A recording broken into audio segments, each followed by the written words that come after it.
Olá, seja bem-vindo a mais um vídeo do Question Killer. Se esse vídeo te ajudar, deixa o like, se inscreve no canal. Vamos resolver agora todas as questões de biologia da UESB 2024, feito pela Sebrasp. Vamos lá. Começa com um texto aí de doutorado, que diz assim: havia sido parido pela terra, achava engraçado vê-lo utilizar essa imagem para afirmar a sua aptidão para a lavoura. Nunca havia pensado que tinha sido parida pela terra. A terra paria plantas e rochas, paria nosso alimento e minhocas, beleza? Às vezes, paria diamantes, escutava dizer. E aí, a gente vem aqui, deixa eu apagar aqui, a narrativa apresentada no excerto de doutorado menciona animais classificados como invertebrados e que pertencem ao filo, né? Então, vou cortar aqui, já estava cortado, mas a porífera não é, né? Porífera, você tem exemplo aí, a esponja, que eu coloquei aqui. A artrópoda também não é, chamada de artrópodes, né? Botei aqui um exemplo de uma barata, mas poderia ser uma formiga, poderia ser, por exemplo, um escorpião, uma aranha. Então, não, né? A gente tem a nossa resposta aqui, que é a letra C, Annelida, né? Que no caso aqui são os anelídeos, que a gente tem aqui, por exemplo, a minhoca, o exemplo C, cnidária não, você tem aqui, por exemplo, as musas, né? Você tem musas, você tem as caravelas, né? E o molusco não, você tem os povos, né? Você tem os polvos, você tem, caramujo aqui, foi o exemplo que eu botei, né? Então é isso, vamos lá. Cenário do livro Doutorado de Itamar Vieira Júnior inclui a fazenda do sertão baiano chamada Água Negra. Uma das culturas vegetais desse sertão é a caatinga. A respeito desse bioma, assinale a opção correta, letra A. Os cactos, vegetação típica desse bioma, efetuam intensa evapotranspiração para evitar armazenamento de água. Velho, não é porque as plantas desse ambiente, da caatinga, né, no caso, fazem uma menor evapotranspiração para justamente conter a água ali, né, que é uma necessidade. Então, não pode sair eliminando água assim, né, já que tem pouca água ali naquele ambiente. Característica espinhos, né, raízes profundas. Então, essa letra A está errada. A flora da caatinga é composta por plantas conhecidas como xerófitas, exatamente, que são plantas, essas xerófitas aqui são exatamente plantas adaptadas a esse clima. A sua fauna apresenta pouca diversidade. Não, quando diz assim, já é um preconceito, né? Então, mentira. Mas tem diversidade sim. Letra D. A ausência de árvores de grande porte é a principal característica desse bioma, né? No caso, não. Primeiro que não é a principal característica, né? Mas, de fato, nesse bioma aí da caatinga, você não percebe árvores de grande porte, né? No caso, se tiver, vai ser espaçada, uma lá, outra cá. Então, essa vegetação arbórea, né? Ela é espaçada, são poucos realmente, mas a ausência, né, não é uma característica principal. Então, tá errado. Letra E. Ao longo da história da evolução da caatinga, o fator clima árido justifica a extinção de anfíbios nesse bioma. Errado, de vez em quando você encontra uns sapos lá, né? Então, tá errado. E tem outros, deve ter outros animais também, mas não tem nada de extinção de anfíbios. O moleque dos jornais, né, já é outro texto de Clarice Lispector, diz assim: o moleque dos jornais ria entregando-lhe o volume, mas os ovos se haviam quebrado no embrulho de jornal. Gemas amarelas e viscosas pingavam entre os fios da rede. O amarela da gema do ovo é derivada da presença de os corticoides, não, está relacionado com a resposta inflamatória, não vai nem o colesterol o VLDL, né, nem o LDL e nem o colesterol HDL, que não influencia na questão da cor, né. No caso aqui a resposta são os carotenoides, né? No caso, eu botei aqui um exemplo do beta-caroteno, né? Que os carotenoides, eles são percussores, né, do retinol. O retinol é da vitamina A, né? Então eu botei uns outros alimentos aqui que possuem carotenoides, que está envolvido ali na produção de questões relacionadas à retina, né? Então, por exemplo, você tem na retina lá, você tem os bastonetes e as células cônicas, né? No caso, vão ter umas proteínas, né, que são chamadas de disco ópticos, né? E aí você tem ali justamente esse retinol ajudando na produção da rodopsina, que é o disco óptico dos bastonetes, né? Os cones são a rodopsina, mas é isso aí, 39, letra C. 40 diz assim: esteroides androgênicos anabolizantes, EAA, podem promover o aumento da síntese de proteínas e, consequentemente, gerar o aumento da massa muscular e da força. Contudo, o uso inadequado, abusivo e ou prolongado dos EAA pode levar a distúrbios na saúde, como acne vulgar, alopecia androgênica, perda de cabelos, hipertricose, crescimento excessivo de pelos no corpo, dores de cabeça e alterações psicocomportamentais, que incluem irritabilidade, depressão e síndrome de dependência, podendo acarretar em quadros de violência e até mesmo em suicídio. Nas mulheres, o EAA podem produzir engrossamento da voz, alteração no ciclo menstrual, atrofia uterina e aumento do clitóris. Tais efeitos são justificados pelo aumento do... Aí tem aí os hormônios, né? No caso, a gente começa aí pelos hormônios da hipófise, ou glândula pituitária, né? Você tem aqui o hormônio adrenocorticotrópico, também conhecido como ACTH, não é esse, né? Tá errado, porque esse hormônio está relacionado a estimular o córtex adrenal para a produção de cortisol, então esse aqui tá errado. Aqui também é da hipófise, prolactina, né? Na mulher está relacionado ali à produção do leite, né? Em homens tem outras funções. A tiroxina, aí a gente já passa para outra glândula, que é a da tireoide, né? Que está relacionada ao metabolismo do corpo, blá blá blá, não é essa também, né? Aldosterona tá lá também, aí tá nas glândulas adrenais, né, que é dividido em córtex adrenal, que justamente produz também o cortisol, e a aldosterona, que está relacionada à questão do balanço de sódio e potássio. E tem a medula adrenal, que tem lá os hormônios, por exemplo, como é o nome dessas porras, hormônios? Adrenalina e noradrenalina. Então, não é esse aqui também. E aqui, no caso, a testosterona, né, características secundárias masculinas, letra E. Beleza, vamos para 41. No sistema imunológico existem células capazes de realizar fagocitose, processo que consiste em... Então vamos só situar aqui o que é fagocitose. Você tem um processo chamado de endocitose, que é dividido de forma bem simples, né? Tem umas divisões internas aí, mas fagocitose, você pode pensar em comer célula, né? Pinocitose, você pode pensar em beber célula, e você tem a endocitose mediadas por receptores, né? Então no caso aí, tá falando sobre a fagocitose, ela vai ou comer células maiores, invasoras, né? Ou algumas moléculas grandes, por aí, né? Enfim. Aí, vamos ver, né? Já dei a resposta. Mas consiste num processo de aumento do tônus muscular. Nada a ver. Inibir a síntese proteica. Também nada a ver. Capturar um corpo estranho que possa prejudicar a saúde. Exatamente isso, né? Envolver a baía de mielina dos neurônios. Nada a ver. E reduzir a transmissão sináptica neural. Não tem nada a ver com fagocitose, né? Eu posso não estar explicando muito aprofundado, mas é porque realmente não tem nada a ver, né? Então eu acho que não cabe nem explicação para esses outros termos aqui, baía de mielina, né? Que tá ali para acelerar o processo da transmissão, mas eu acho que é desnecessário explicar isso. O termo aqui é totalmente fora de questão. Então vamos para 42 aqui, né? Esse é muito incomum, essa questão aí da questão 42, né? Que é falando sobre microRNAs, né? No caso, eu vou estar deixando até uma animação aí explicando esse processo, né? Mas basicamente esse microRNA ele vai ser formado aqui para regulação, né? Então você tem a formação dele aqui, né? Com duas fitas, né? No caso, para garantir a estabilidade. Aí ele vai sair por essa proteína aí esportina, né? E aí ele vai ou se associar a essa regulação vai acontecer, ou ele se associando ao ribossomo, ou ele meio que destruindo o ribossomo, né?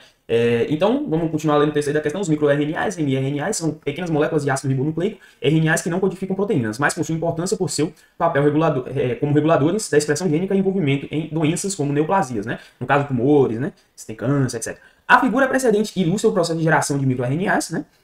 Que se inicia no núcleo e é finalizado no citoplasma, incluindo a participação de enzimas e complexos proteicos celulares que regulam todo o percurso até a produção dos microRNAs maduros. Assinale a opção correta com referência ao texto e à figura apresentada e os múltiplos aspectos relacionados a eles. Então, vamos lá. Letra A. A regulação da expressão gênica ocorre no tipo de célula ilustrada na figura e também naquelas presentes nos seres procariontes. Certo, exatamente. Basicamente, existe regulação, né? E tem um outro nome, as procariontes não têm os microRNAs, mas ambas, né, fazem a regulação, né? Então, a letra A está correta por conta disso. A letra B começa a dar uma viajada. A inteligência artificial tem sido empregada para gerar microRNAs e produzir oncogenes para combater neoplasias que afetam células, como ilustrado nessa figura. Se existe isso, não falou no texto, isso é uma coisa assim, totalmente aleatória, né? É possível que algum dia isso aconteça, mas vamos lá, letra C. A figura ilustra a biogênese dos microRNAs em uma célula procariota. Aí você vê a célula tem um núcleo, né?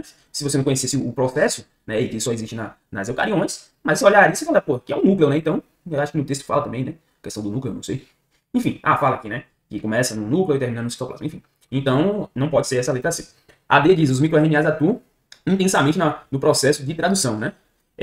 Que fala, não codifica proteínas. Então, mesmo se você não soubesse, está escrito no texto que não codifica proteínas. Então, também está errado, né? Já que a tradução é exatamente isso, produzir proteínas, né? Você tem a transcrição, que vai copiar lá no DNA, e depois você vai ter a tradução. E, diferentemente da biogênese dos microRNAs, a síntese proteica ocorre no núcleo da célula. Jamais ocorre no citoplasma, então a letra E errada. Aí vem 43. O café com canela, dirigido por Ari Rosa e Glenda Nicásio, se passa no Recôncavo Baiano, em São Félix. O Recôncavo Baiano é banhado pelas águas da Baía de Todos os Santos, que tem o nome de BTS, né? BTS, mas enfim. Vamos lá. Região costeira cujo crescimento industrial iniciou por volta da década de 30 do século passado com a exploração do petróleo. Consequentemente, a intensa atividade humana tem causado a contaminação química da atmosfera e do sistema costeiro marinho da BTS. Assinale a opção apresentada. A medida capaz de contribuir para a redução da poluição da BTS e que pode ser adotada para outros ecossistemas do Brasil é incentivo à queima do óleo diesel por embarcações. Isso aqui obviamente não é, né? Vai trazer uma série de prejuízos isso. Realização de campanhas para aumento na produção de carvão. Claro que não, né? Você vai produzir o carvão com a intenção ali de utilizar esse carvão, vai liberar CO2. O primeiro também vai ser a mesma coisa horrível. Queima de combustíveis fósseis também não, né? Esse carvão aqui ele vai ser produzido com certeza para eu queimar, né? Ou com alguma utilidade que vai causar um dano para o meio ambiente. A queima da biomassa de maneira sustentável. Aí falou assim, de maneira sustentável. Então você vai queimar, né? Vai liberar o CO2, né? Mas as plantas elas vão realizar ali, né? Aquele processo lá de fotossíntese, né? Vão capturar o CO2. Então meio que vai ocorrer um equilíbrio. Se for feito de forma controlada, né? Você vai ter uma tecnologia ali sendo utilizada. Então essa letra D está correta. E essa letra E aumenta as atividades antrópicas, né? Dos homens, obviamente que não, né? Quanto mais o homem atua, mais destrói. E com certeza não vai ser essa aí. Então, vamos para 44, tá quase acabando. Diz assim, a febre oropouche é uma doença causada pelo arbovírus do gênero Ortobuniae vírus, transmitida pela picada do mosquito Pulicoides paraensis, conhecido popularmente como maruim ou mosquito pólvora. A transmissão pelo mosquito ocorre em 2 ciclos. O silvestre, tendo como hospedeiro do vírus os bichos preguiça e macacos, e o ciclo urbano, tendo como hospedeiro os humanos. O primeiro vírus que foi isolado no Brasil em 1960 foi, aí tem o nome do vírus, enfim. Considerando o assunto abordado no fragmento de texto precedente, assinale a opção correta, né? Aí tem o nome dele. O primeiro nome refere-se ao epiteto específico. Errado esse primeiro nome aqui, né? É nomenclatura binominal, é referido ao gênero. Então, esse aqui tá errado. A melhor estratégia para eliminar a doença em questão é introduzir no ambiente uma espécie exógena predadora do mosquito. Aí você vai pensar, pô, a ideia é massa, né? Mas é o que vai acontecer? Um desequilíbrio ecológico, né? E aí não vai ser nada legal. Então, errado. A classificação arbovírus engloba os vírus transmitidos por artrópodes, ou seja, insetos e aracnídeos. Correto, exatamente isso. Essa é a definição de arbovírus. A malária é um exemplo de doença causada pelo arbovírus. A malária. Não, a malária é um parasita, né? Que é um plasmódio, que é um protozoário, né? No caso, o protozoário, aí tem as outras classificações lá dentro, né? Um plasmódio. Então, não é, né? Não é nem vírus. Então, tá errado isso aqui. A caça esportiva para reduzir a população dos animais selvagens hospedeiros do vírus é a solução para combater a doença. Então, vamos caçar os macacos, né? E os bichos preguiças. Não, isso aí é um assassinato, né? Não pode fazer isso. Isso não é legal. Então, letra E está errado. Vamos para 45 e última questão da prova. As capivaras mantêm uma série de parcerias com diversas espécies de aves. A amizade improvável entre aves e capivaras pode ser considerada interesseira de ambos os lados. As aves se aproximam das capivaras com objetivos que incluem utilizá-las como poleiro de caça ou como atrator de moscas e para se alimentar de carrapatos e vários parasitas externos que afetam os roedores. Por outro lado, as capivaras se aproveitam das aves, principalmente para controlar carrapatos e demais parasitas. Vamos dar respirada, continuar. Algumas aves buscam se alimentar diretamente das capivaras. Aí já não é bacana, né? As que estavam tirando os carrapatos, estava bacana. Agora elas já buscam se alimentar diretamente das capivaras, consumindo o sangue ou tecido doente desses roedores. Isso é incômodo, né? Vai dizer aí. Mas isso incomoda bastante as capivaras, que tentam afastar as aves com movimentos bruscos. Né? Imagina aí a ave lá comendo o teu sangue, né? Então, com certeza, horrível. Aí vamos lá. Comando da questão. Considerando o texto precedente, assinale a opção correta no que diz respeito às relações ecológicas entre os seres vivos. Aí vem a letra A. As moscas são atraídas para eliminar os parasitas nas capivaras, estabelecendo a relação de predação entre insetos e parasitas. Errado. Não falou em nenhum momento que a mosca faz isso, né? Então, isso aqui tá errado. Quem vai ajudar lá as capivaras, em alguns casos, né, são as aves. A mosca, ela vem onde tem lixo, sei lá, animal morto, né? A mosca tá sempre rondando.